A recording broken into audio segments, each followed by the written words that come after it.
Picture the best football team in the world. Now picture them at home, watching the World Cup on TV. Not because they lost, because they were not allowed to play at all. It has happened more than you think.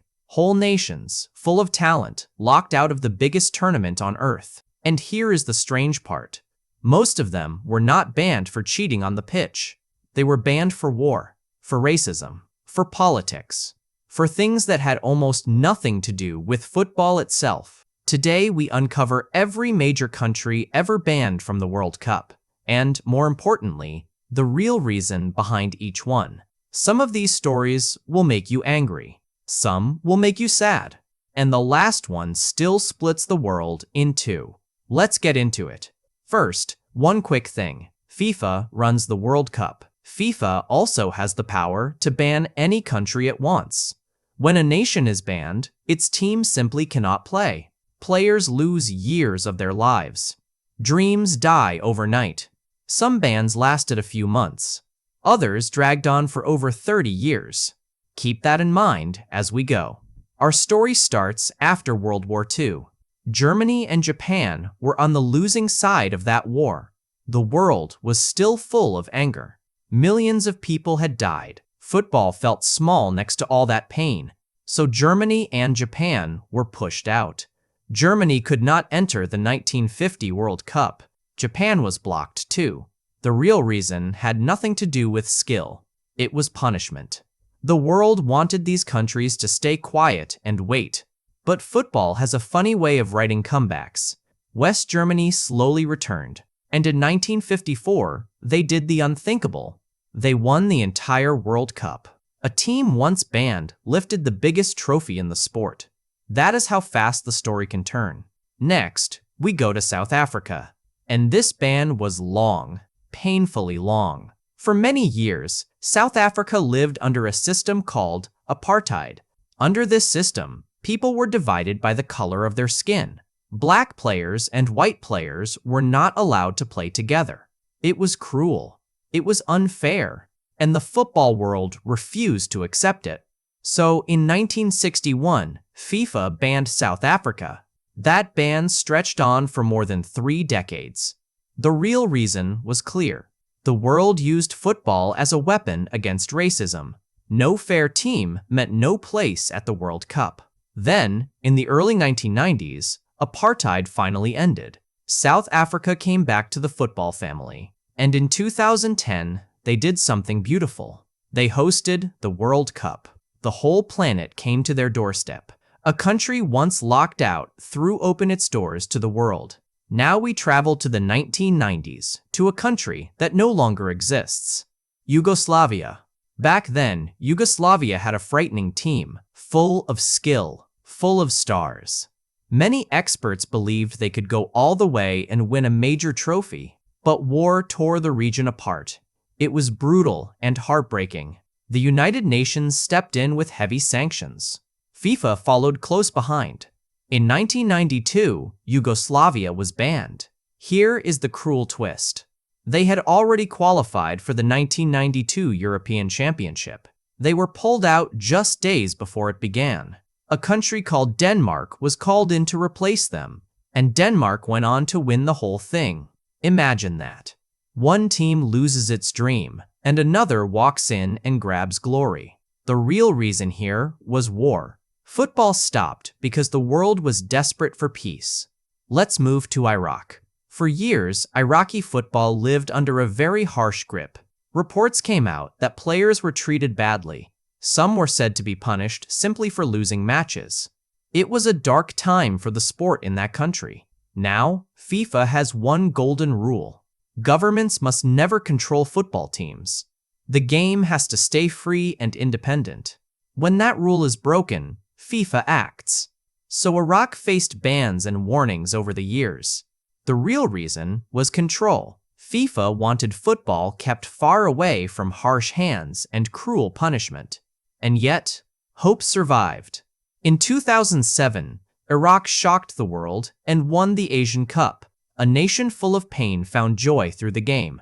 Sometimes, football gives back exactly what life took away. Now we reach a ban that many of you will remember clearly. Russia. In 2022, war began in Ukraine. The world reacted almost instantly. Sports organizations everywhere took a stand. FIFA was one of them. FIFA banned Russia from the 2022 World Cup. Their national team was pulled out during the qualifying rounds. Just like that, one of football's biggest nations was gone. The real reason was the war. FIFA said football could not simply carry on as if nothing was happening. This ban is still argued about today. Some people believe it was completely fair. Others believe sport and politics should never mix.